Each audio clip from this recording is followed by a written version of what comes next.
Comment saisir le moment propice à l'action. Et ce matin, je veux vous amener dans une histoire dans le livre des Actes. En fait, c'est une grande histoire que celle de Saul de Tarse, qui va devenir l'apôtre Paul. Combien ont lu le livre des Actes cette semaine? Vous avez tous lu le livre des Actes. Gloire à Dieu. Alors, ce matin, je vais vous parler d'une église qui s'est formée, qui s'appelle Antioche. On va voir son histoire un peu, mais je veux m'approprier un peu l'histoire de l'apôtre Paul pour démontrer comment on est arrivé à Antioche et comment Antioche a eu un impact sur sa vie et comment notre Église, ici à Joliette, peut avoir un impact sur notre vie et sur la vie des autres. Vous êtes avec moi? Alors, à ce moment-là, qu'est-ce qui se passe? C'est que Jérusalem va vivre une persécution. Jérusalem a une église, les apôtres sont là, on parle d'après la résurrection de Jésus, bien sûr, que Jésus est monté vers son Père.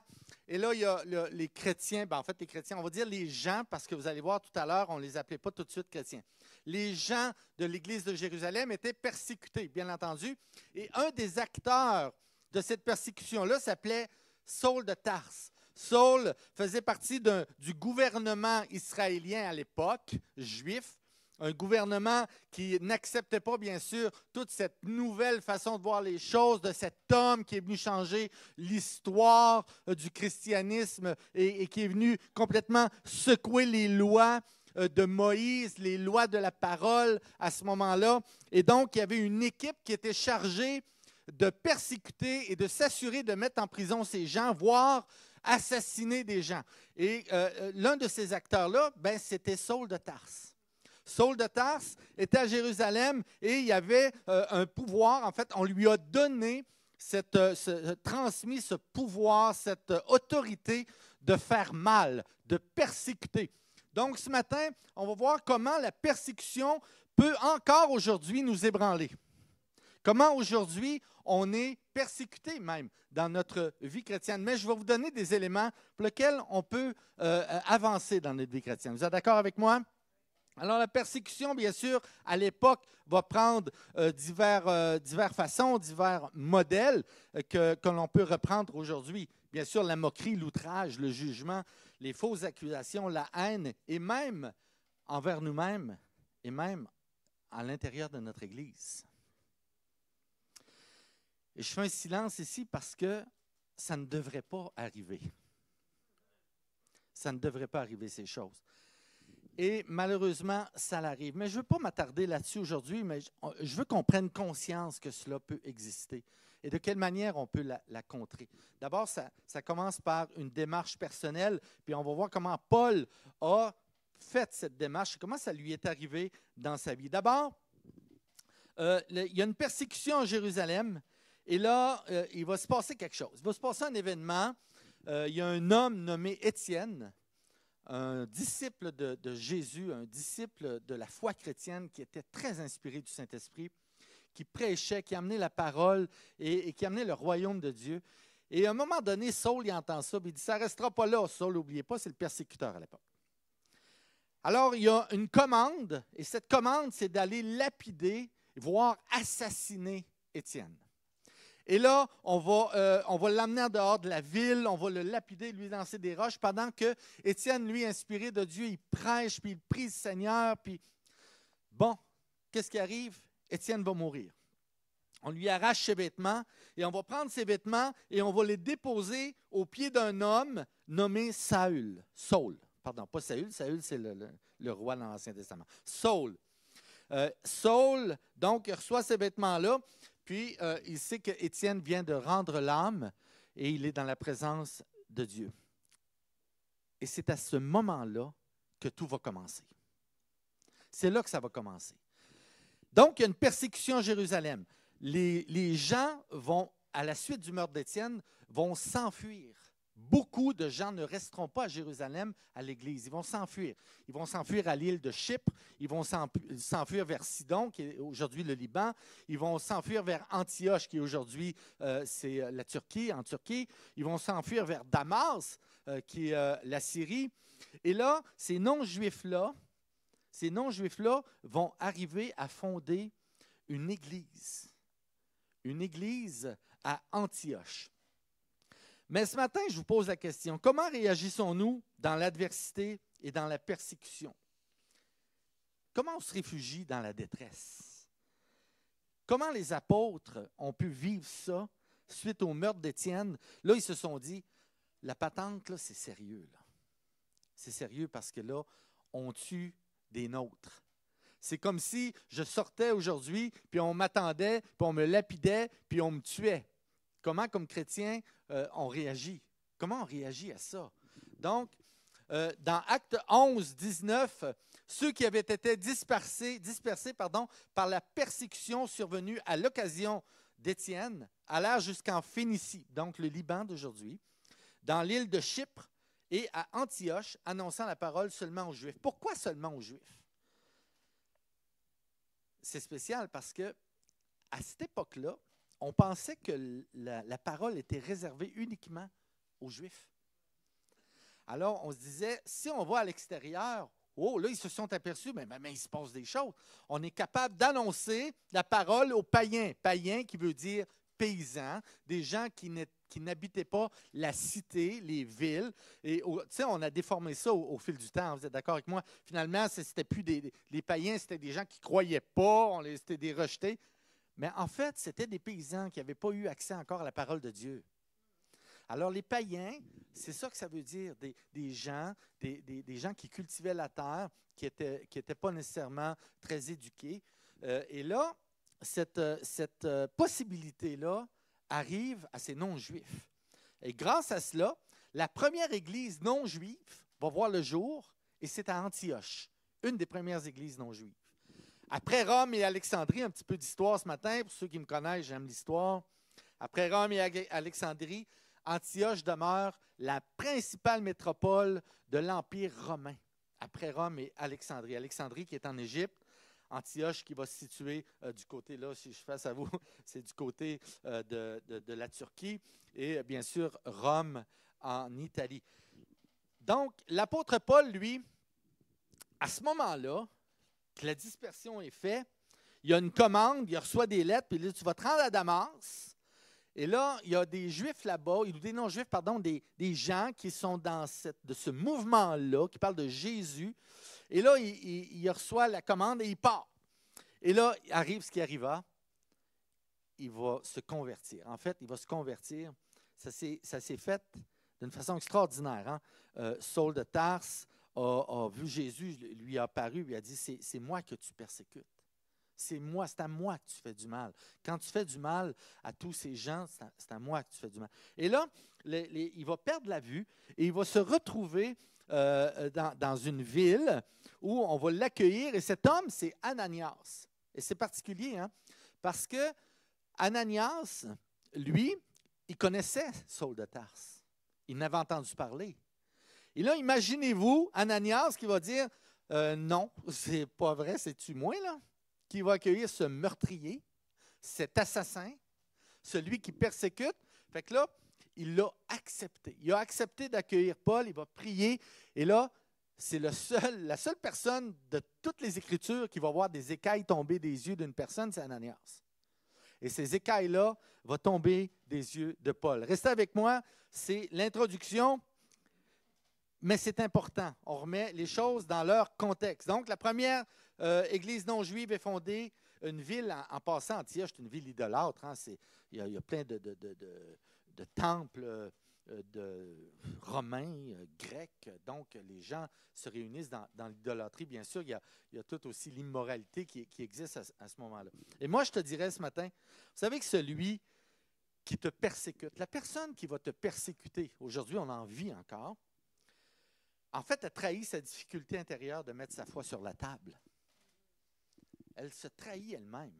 Parce qu'éventuellement, si Dieu choisit de choisir, bien sûr, il va choisir. Vous êtes d'accord avec moi? Paul vivra en Arabie. À ce moment-là, après sa conversion, Paul va partir en Arabie. Et l'Arabie, ce n'est pas l'Arabie saoudite d'aujourd'hui qu'on connaît. L'Arabie, à ce moment-là, c'est un territoire beaucoup plus large qui était situé au sud de Jérusalem et jusqu'au mont Sinaï et toute la partie désertique. Et Paul va s'en aller, on parle d'à peu près 3 ans. 3 ans où il va vivre une introspection, où il va analyser ce qu'il a fait. Il va probablement remijoter toute sa culpabilité. Imaginez qu'est-ce qu'il a pu vivre quand on vit une conversion du Seigneur, j'ai donc bien fait du mal. Comment j'ai pu faire du mal? On ne sait pas qu'est-ce qui s'est passé. On ne sait pas les conversations qu'il y a eu avec Dieu à ce moment-là. Mais une chose est sûre, c'est que ça va avoir un impact sur toute notre vie chrétienne encore aujourd'hui. C'est ça qui est extraordinaire. Donc, Paul va vivre en Arabie un long tête-à-tête avec Dieu afin de reprogrammer ses pensées, de reformater son disque dur. Vous me suivez toujours? Et pour la suite, il va avoir besoin de maturité pour faire face à son appel. Et ce matin, c'est ça que Dieu veut pour toi, c'est rediriger ton appel. Peut-être que tu as eu, tu sais que tu connais tes talents, tu sais comment tu veux servir Dieu dans l'Église, mais parfois Dieu il est surprenant. Dieu veut nous changer notre orientation. Parfois, il dit, va tendons plus vers là. Puis là, on va voir comment on peut... non, pas tout à fait. Non, moi, je veux en aller par là. Non, non, tu n'en vas pas par là. Non, moi, je veux pas là. Vous savez, il y a le côté humain qui prend place. Hein? Donc, l'appel de Saul est aussi le tien ce matin. Parce que Dieu ne change pas. Parce que ce que Saul a vécu, nous aussi, on le vit ou on l'a vécu. Pas nécessairement qu'on était meurtrier, mais Dieu, pour lui, nous sommes tous égaux. L'appel est le même à le servir. Là où est la différence, c'est dans l'obéissance. Est-ce que tu es prêt à obéir ce matin? Les amis d'Étienne, eux autres, vont être présents à Antioche lorsque Paul va arriver avec Barnabas. Et là, le fun commence. Parce que là, Barnabas, lui, il va se rendre à Tarse, en fait, pour aller chercher Paul. Et vous savez, Paul, son tête-à-tête continue, et là, il revient à Tarse. Il va continuer son métier qu'il faisait de tisseur de tentes pour les Romains. Hein? Il tissait des tentes, Paul. Sa famille, d'ailleurs, ils ont fait fortune. Son père fait fortune là-dedans. Donc, il tissait. Et là, un homme arrive, puis il dit, « Bonjour, Saul, Paul. » On va l'appeler Paul à partir de maintenant. « Bonjour, Paul. Mon nom, c'est Barnabas. Je viens de l'église d'Antioche et je viens te chercher parce que Dieu a un appel sur ta vie. » Il dit, « Moi, tu veux m'avoir à Antioche, alors que tous les amis d'Étienne que j'ai assassinés sont rendus là. » Là, il a dû sûrement dire, il me semble que je vois dans sa tête là, deux choses. Là, je vais y aller, comprenez-vous? Je vais y aller. Mais il a obéi à Dieu. Il a obéi à Dieu, il a obéi à l'homme qui était venu le chercher vers la base. Et là, ils arrivent à Antioche. Et surprenamment parlant, Paul est surpris de son accueil qu'on lui réserve. Un accueil extraordinaire, tellement extraordinaire qu'on va, pour la première fois, ils vont être appelés chrétiens. Et ça, c'est important aujourd'hui. Pour la première fois, ils vont être appelés chrétiens. Pourquoi? Pour trois choses, trois éléments importants. D'abord, le pardon. Être appelé chrétien représente trois choses aujourd'hui dans ta vie. Trois choses importantes. Il y en a beaucoup, mais il y en a trois importantes que je veux faire un parallèle avec l'apôtre Paul. La première, c'est la puissance du pardon.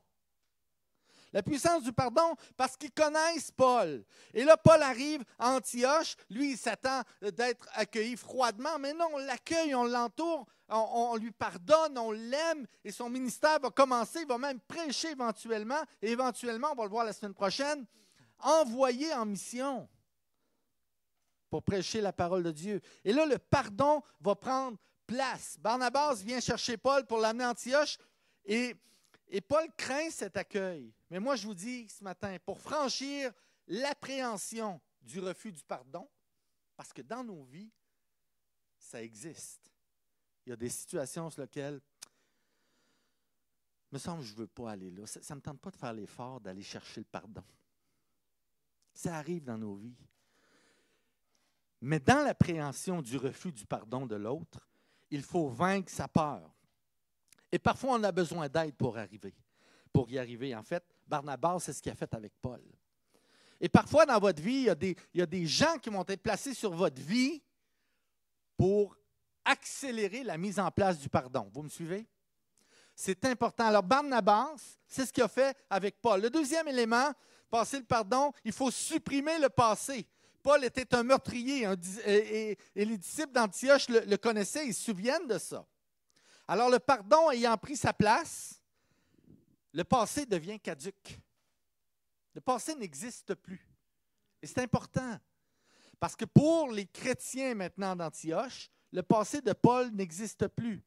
Ils vont voir l'avenir et c'est le troisième élément. D'abord, il faut dire que l'action du pardon, les choses passées s'effacent et tu peux déployer tes ailes. Paul va nous dire, toutes choses passées sont devenues nouvelles. Et ça, c'est important dans nos vies.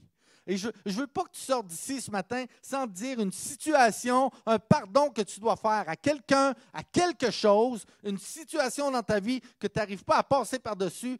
Il faut que tu le fasses pour arriver à avancer. C'est le troisième élément. Il faut se projeter vers l'avenir. Paul sait très bien qu'il ne peut pas être efficace spirituellement sans passer par-dessus le passé. Tu ne peux pas être efficace sans passer par-dessus le passé. Il y a quelques années, j'étais pasteur d'une église. J'ai eu une difficulté. J'ai passé dans la vallée. Il a fallu que je demande pardon. Il a fallu que je dise, Seigneur, je suis quand même ton serviteur. Je ne serais pas ici aujourd'hui devant vous si je n'avais pas passé par-dessus mon passé. Aujourd'hui, tu pardonnes à quelqu'un ou à quelque chose. C'est important. Je vous le dis, je ne veux pas que tu sortes d'ici sans penser à quelque chose ou à quelqu'un auquel tu dois demander pardon. Êtes-vous prêt à faire cette démarche aujourd'hui? Donc, Charles Swindoll, qui est un écrivain que j'aime beaucoup, il va dire ceci, ne restez pas bloqués, et là je l'ai mis à la gaspésienne, parce qu'en Gaspésie on dit ne restez pas bloqués. Et vous voyez, là, c'est ma dyslexie ici qui a pris place. Je m'en excuse. Ne restez pas bloqués par votre passé. Ne perdez pas votre temps à déplorer ce que vous étiez autrefois. Souvenez-vous que Christ vous offre de repartir à zéro. Les péchés sont pardonnés. La honte est effacée.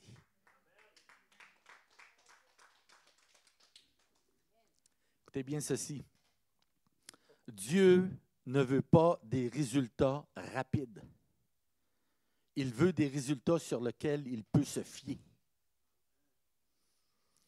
Parce que nous, comme humains, puis on va le voir, on a tendance à vouloir être trop rapide. On veut des réponses rapides. Vous êtes d'accord avec moi? Paul, lui, après sa conversion, va se retirer pendant presque 3 ans, puis il va apprendre à faire confiance à Dieu. Il faut qu'il apprenne à faire confiance à Dieu. Parce que lui, il vivait dans des modes législatifs, la loi. Et là, il va passer de la loi à la grâce. Et là, il faut qu'il comprenne ça. Et pour comprendre, il faut l'expérimenter. Et pendant ces années-là, il va l'expérimenter. Pourquoi? Quand Dieu nous prépare en vue d'un ministère efficace, il inclut ce que nous préférerions omettre, une période d'attente. On a de la misère avec ça. Puis souvent, j'ai vu des gens qui voulaient s'impliquer dans le ministère, ils rentrent dans l'église. « Ah, moi, je veux tout de suite prêcher la semaine prochaine. » Il y a une période d'attente. On ne connaît pas. Dieu, lui, connaît Paul. Mais Paul, là, il ne se connaît pas encore. Et les gens de l'église d'Antioche ne le connaissent pas parfaitement dans sa nouvelle vie. Ils le connaissent dans son ancienne, par exemple. Alors, il y a une période d'attente qu'il faut accepter. Et ma question ce matin, es-tu patient? Il y a des amen, hein? Amen-en de la patience. C'est important. L'autre élément, c'est lorsque Dieu nous fait attendre, cachés sous l'ombre de ses ailes, il nous montre que nous ne sommes pas indispensables. Hein? On n'est pas indispensable? Non. Effectivement. Dieu nous montre qu'on n'est pas indispensable. En fait, ce qu'il nous dit, c'est qu'il faut que tu travailles ton humilité. Et de là, ma deuxième question. Est-ce que tu regardes les autres comme étant au-dessus de toi? Est-ce que quand tu rentres à l'église et tu vois des gens impliqués, est-ce que tu les vois au-dessus de toi? Est-ce que là, moi, je suis meilleur que, ou je suis bien meilleur que, je suis bien plus bon que? Non. Est-ce que tu vois cette personne comme étant au-dessus de toi? Ça s'appelle l'humilité. Et là, je fais la différence entre l'humiliation et l'humilité. J'ai vu des choses humiliantes dans ma vie, mais l'humilité a toujours gain de cause. Tu vas toujours gagner en utilisant ton humilité. Quand Dieu nous met à l'écart, il nous révèle que de nouvelles dimensions de lui-même et nous accorde un nouveau discernement à l'égard du ministère. Et ça nous rend plus profonds. Et mon autre question ce matin, est-ce que tu passes du temps dans l'intimité avec Dieu? Vous savez qu'il y a un pourcentage impressionnant de gens qui ne passent pas du temps à lire la parole, à prier, ou dans l'intimité avec Dieu. Juste écouter. Ce matin, je m'en venais de ma maison. Ça me prend 20-25 minutes, puis je n'ai rien dit. Je dis, Seigneur, je veux que tu me parles. Je veux ressentir ta présence dans mon cœur. Des fois, on parle trop, hein? Des fois, ma mère, elle disait qu'on était des esprits de quêteux. Je pense que je vous l'ai déjà dit. On n'arrête pas de prier puis de demander des affaires. Mais c'est comme si, là, on arrivait à Noël, puis on demandait à nos parents, je vais avoir telle affaire, telle affaire, telle affaire. Là, tu as plein de cadeaux, mais tu n'as pas le droit de les ouvrir. Tu ne peux pas les ouvrir jamais. Donc, Dieu te donne plein de cadeaux, mais pour les ouvrir, ce qu'il veut, c'est prends du temps. Prends du temps, j'ai des cadeaux pour toi. Prends du temps à les ouvrir. Alors, quand Dieu nous met à l'écart, il nous révèle de nouvelles dimensions de lui-même et nous accorde un nouveau discernement à l'écart du ministère. Ma question, passes-tu du temps, des moments intimes avec Dieu? Et quand le Seigneur, en fin de compte, choisit de se servir de nous, c'est au moment où nous nous y attendons le moins, lorsque nous sentons que nous sommes qualifiés. Qualifiés. Alors, cela nous rend efficaces. Alors, les 4 éléments sont importants. Paul l'a vécu et il a commencé son ministère. Il a tendu le hoquet de Dieu sous ces 4 facettes-là. D'abord, l'attente, l'humilité, la profondeur et l'efficacité. Et c'est ça ton appel de ce matin. Il y a une alarme pour nous autres, là. Ça, c'est prophétique. En fait, Dieu t'envoie une alarme. C'est ce matin que ça se passe. C'est ce matin que tu prends la décision. L'attente est terminée. Tu as été humble et Dieu t'appelle à être profond, à être intime avec lui. Et du fait même, tu vas être efficace. L'efficacité, ça veut pas dire être parfait. Efficace, c'est dans la discipline. Paul a appris la discipline. Il faut choix discipliné avec Dieu. C'est important, la discipline. Et voici ton appel de ce matin. Ne reste pas bloqué par ton passé. Ne perdez pas votre temps à déplorer ce que vous étiez autrefois. Oh, on est-tu terrible pour faire ça? On est-tu, hein? Oh ouais, mais moi, j'ai vécu ça, là, je ne suis pas capable de m'impliquer. Moi, je vis des difficultés, là, puis moi, j'ai été blessé. Ça, je l'ai entendu. J'ai été blessé, puis tellement que je ne veux pas m'impliquer parce que j'ai été blessé. J'ai été blessé, moi, en masse. J'ai pardonné, passé par-dessus. J'ai aimé. Et Dieu ouvre des portes. Il va te qualifier. Tu l'es déjà pour ça. Tu l'es déjà. Passe par-dessus ça. Comme diraient certains pasteurs, j'utilise la facette d'autres pasteurs pour ne pas dire que c'est moi qui l'ai dit. Arrête de te plaindre. Ma mère, on était 9 enfants chez nous. Hein? Comment j'ai entendu ça? Arrête de te plaindre. Avez-vous déjà entendu ça de vos parents? Arrête de te plaindre. Oui, mais maman, arrête de te plaindre. Va dans ta chambre réfléchir. Alors, Paul, c'est ça. C'est ça qui est arrivé. Va-t'en en Arabie réfléchir. 3 ans. Wow! Il revient, puis il nous montre aujourd'hui des choses incroyables.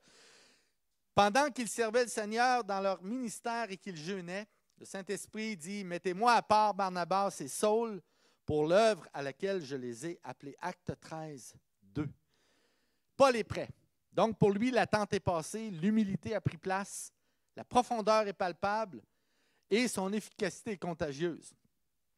Tout ça va égaliser ta maturité.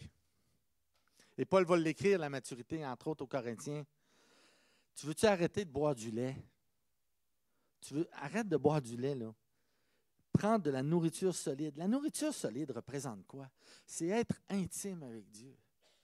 C'est avoir une attitude extraordinaire avec tes frères et sœurs. C'est te pardonner à toi-même.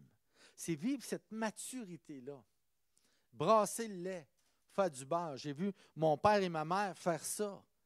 Brasser le lait, la crème, et que ça devienne du beurre. Ma mère faisait du beurre. C'était bon. Mais on passait du lait à une nourriture plus solide. Êtes-vous prêts à faire ça ce matin? Tout comme l'apôtre Paul, Dieu désire avec son aide que tu fasses un check-up personnel de ton cœur. À un moment donné, là, il faut vider la corbeille. Il faut la vider. Parce que sinon, ça se remplit, ça se remplit, ça se remplit. Un élément, 10 éléments, 20 éléments, 40, 50, 60. À un moment donné, j'avais passé par-dessus ça un moment donné. Puis là, mon épouse me dit, c'est parce qu'Émilien, il y en a du stock dans la corbeille, là. Je dis, il va falloir mettre les vidanges au chemin, là, un moment donné. Fait qu'il faut vider la corbeille. Des fois, il y a 3, 4, 500 éléments. Ça vous est déjà arrivé? Hey, moi, au travail, là, c'était incroyable. Je recevais peut-être entre 80 et 150 courriels par jour. Et là, ben, ça me prenait des fois 1 semaine, 2 semaines, 3 semaines. Hey, je partais en vacances 3 semaines. Je revenais, j'avais peut-être 1500 à 2000, 3000 courriels qu'il fallait que j'épluche. C'est incroyable, hein? Et là, il fallait vider la corbeille. Sinon, à un moment donné, ton cerveau. Fait que Dieu te demande ce matin, vide ta corbeille. Parfois, ce que Dieu te demande, ça peut être contraire à ta logique. Et ça va te sortir de ta zone de confort. Moi, ça m'est déjà arrivé. Je ne sais pas si ça vous est déjà arrivé. Mais à un moment donné, tu sais, le Seigneur me demande de faire quelque chose. Je dis, ouais, mais ça me semble que ça ne me va pas. Hein? C'est comme si tu me demandais, Émilien, tu vas jouer du drum un matin. Non, ça ne me va pas. M'a laissé ça à Élie ou à Michel. Il y a des éléments sur lesquels tu penses que tu es inconfortable, mais là, finalement, oups, quand j'ai commencé l'école biblique, jamais je pensais que je serais devant vous à prêcher la parole de Dieu. Je me souviens, mon premier message, c'était lors d'un cours qu'il fallait que j'amène un message de 15 minutes sur un passage biblique. Et j'ai choisi un passage qui me représentait beaucoup. Comme j'étais gaspésien, c'était Pierre qui sortait de la barque, hein, et qui marche sur les eaux. Alors, j'avais apporté ce message-là. Et là, on me donne du feedback. « Wow, c'était bon! Hein? » Puis là, on est très autocritique des fois. Hein? On se dit, « Bon, attends une minute, là. Oh, tu sais, j'étais correct. Tu sais, non, tu étais super bon. Tu as un appel sur ta vie. » Là, je dis, ça fait peur, là. Là, tu sors de ta zone de confort. Tu comprends? Quand tu te fais dire qu'il y a un appel sur ta vie pour prêcher la parole de Dieu, alors que toi, tu t'attends juste à jouer de la guitare dans ton coin pour faire de la louange, comprenez-vous? Et là, Dieu instaure ces choses. Donc, il y a une période d'attente, Seigneur, que ton plan se fasse et toi, je veux t'écouter, Seigneur, parce que si je m'écoute moi, ça ne marchera pas, Seigneur, moi, je ne veux pas. Alors que Dieu veut les choses autrement pour toi. Donc, dans 1 an, on se reparlera, puis vous allez avoir des surprises dans votre vie. Des surprises. À un moment donné, en 1970, il y a un groupe d'astronautes qui ont comme mission d'aller sur la Lune. Et là, ils décollent. Apollo 13, vous avez sûrement vu le film. Apollo 13 décolle avec 3 astronautes à bord, Jim Lovell, Jack Swigert puis Fred Hayes. Alors, ces hommes-là partent. Et là, arrive une explosion, à peu près 48 heures après, boum! Une explosion dans le sas. Et là, ils perdent toute la possibilité de reproduire l'oxygène à l'intérieur de leur module lunaire. Et là, il va y avoir une phrase célèbre que Jack Swigert va dire, et vous le savez, Houston, on a un problème. Cette phrase-là, en fait, n'est pas la phrase qui a été dite. Et dans ma lecture, j'ai découvert que la vraie phrase est « Houston, on a eu un problème ». Ça, c'est la vraie phrase. Et ça m'a fait réfléchir, dire, dans notre vie, c'est pareil. Emilien, on n'a pas un problème.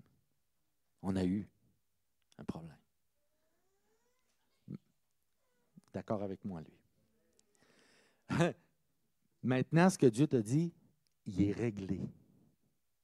Il est réglé. Fait qu'imaginez-vous, Apollo 13, l'explosion vient d'arriver, ils s'en vont vers la Lune, ils ne peuvent pas revirer de bord, le problème a eu lieu. Wow! Il faut être fait fort, là, psychologiquement, pour dire qu'est-ce qu'on va faire maintenant. Donc, là, les ingénieurs de la NASA se mettent à calculer comment on peut reproduire l'oxygène. Vous avez vu le film, là, ceux qui ont vu le film. Et là, ils se disent comment on va les faire revenir sur Terre. Ils ne peuvent plus se poser sur la Lune. Donc, là, le Apollo 13 va faire contourner la Lune, utiliser la force gravitationnelle de la Lune pour les relancer vers la Terre. Et là, ils reviennent sur la Terre. Et là, ils essaient, dans leur petit module lunaire de quelques mètres carrés, ils sont les trois. Puis là, dans le hublot, ils essaient de s'enligner vers la Terre pour arriver à la bonne place. C'est incroyable ce qu'ils ont vécu. C'est incroyable. Et pendant ce temps-là, ils font des éléments pour essayer de reproduire de l'oxygène pour arriver en vie sur la Terre. Ce que Dieu te dit ce matin, c'est qu'il veut que tu gardes les pieds sur la Terre avec un œil sur celui qui va changer ta vie. Donc, les pieds groundés sur la terre avec un esprit spirituel. C'est comme ça que Dieu te veut. Et c'est exactement ce qu'Apollo 13, c'est ce qui est arrivé. Ils sont revenus sur la terre. Ils ont remis le pied sur le sol et ont sûrement dit dans leur cœur, « Merci mon Dieu. Là. Merci mon Dieu. Là. On a les pieds sur terre et tu nous as permis de revenir. On a eu un problème. Maintenant, il n'est plus un problème. » Et c'est ce que Dieu te dit. Parfois, on dit, « Ah, j'ai un problème. » Oui, mais il y a moyen de changer ça. Il y a moyen de modifier ça dans ta vie. Exactement comme ce qui est arrivé à Paul. Dieu est surprenant dans son appel. Es-tu patient? Regardes-tu les autres comme étant au-dessus de toi? Passes-tu des moments intimes avec Dieu? As-tu confiance en toi?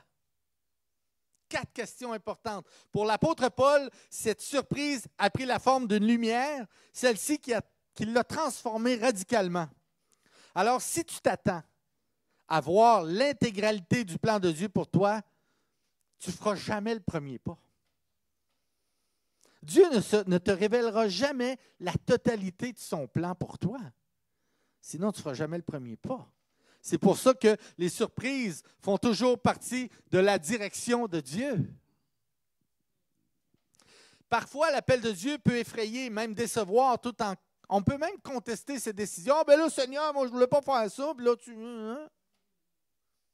Moi, je ne voulais pas la fermer, mon église, mais là, il y a eu une pandémie, puis là, ben, chez nous, puis là, ben, je me sens coupable, j'ai abandonné mes brebis. » Comme ça, je me sentais, là. Je me suis senti comme ça pendant 1 an. Pendant presque 1 an, je n'ai jamais touché à ma guitare. Je vous fais cet aveu-là ce matin. Ça a été dur. « Ah, le Seigneur, maman. » Là, un moment donné, il m'a dit, « Hey, relève-toi, là. Ça va faire. Alors, reviens 2 pieds sur terre. Il y a un appel sur ta vie. Et Dieu veut que tu touches les cœurs à travers ton talent. » Oui, parfois, l'appel de Dieu peut effrayer, même décevoir, tout en contestant ses décisions. « Ah, Seigneur, non. On est des contestataires, nous autres. On est comme ça, l'être humain. Pourquoi? Parce qu'on ne veut pas obéir quand ça ne fait pas notre affaire.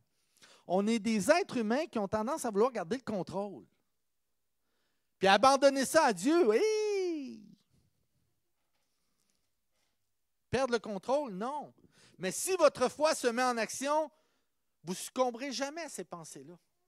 C'est pour ça que les surprises intensifient toujours notre besoin de foi. Peut-être ce matin, tu ignores le plan de Dieu pour toi. L'apôtre Paul l'ignorait aussi. Hein? Sache que ta valeur est tout aussi grande. Vous rendez-vous compte de ce que je viens de dire, là?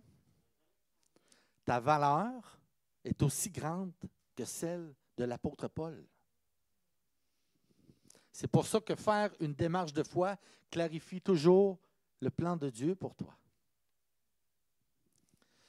Ananias, celui qui a accueilli Paul, sa conversion, a vu son obéissance miraculeusement se concrétiser. Je vous l'ai dit tantôt, qui était le seul à voir des écailles tomber des yeux de quelqu'un dans la parole de Dieu. Et c'est pour ça que l'obéissance stimule toujours la croissance. Et ça a permis, suite à la conversion de Paul, l'imposition des mains qu'Ananias a pris avec, ça a changé le cours de l'histoire, mes amis. L'histoire du christianisme. Il y a quelqu'un qui s'est levé debout. Paul va dire, j'étais le plus grand des pécheurs. Le plus grand des pécheurs. J'ai un assassin, un meurtrier. Il a arrêté des familles, il a séparé des gens, il a enfermé des gens en prison. C'est ça qu'il a fait. Il avait ce pouvoir-là. Il avait l'autorité de le faire. On lui avait délégué ça. Mais là, Dieu, dans sa puissance, lui a délégué une autre partie de sa vie. Il lui a retiré ce qui était de mauvais. Il va dire, moi, je suis capable de faire du bon avec du mauvais. Et c'est ce qu'il a fait avec l'apôtre Paul, et c'est ce qu'il veut faire dans nos vies.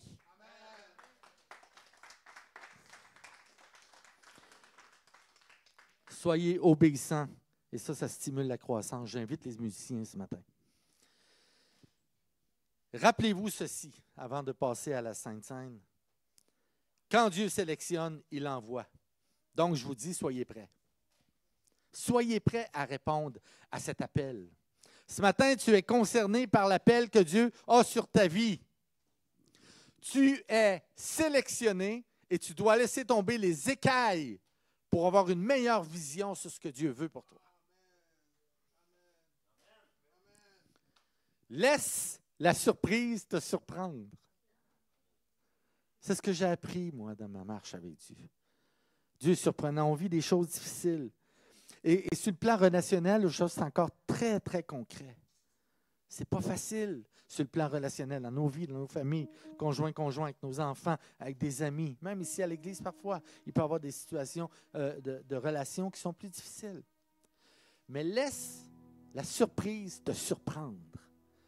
Et je veux t'inviter à fermer les yeux ce matin. Je vais prier avec vous.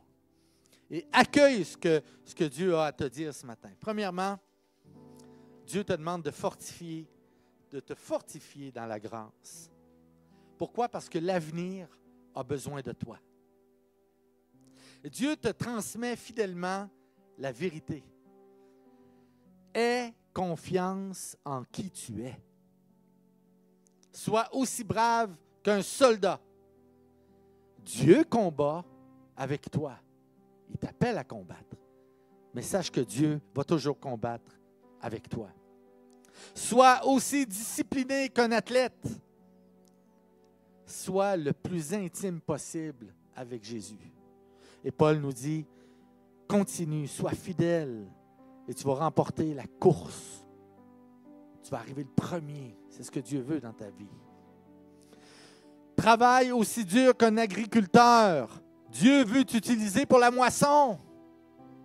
Il y a une moisson qui est grande et Dieu veut t'utiliser. Laisse Dieu pénétrer ton cœur, te stimuler à vivre ces expériences extraordinaires. Sois aussi zélé qu'un ouvrier. Aie soif de Jésus à chaque instant, à chaque jour. Que tu peux être intime avec lui, sois-le. Sois aussi engagé qu'un serviteur.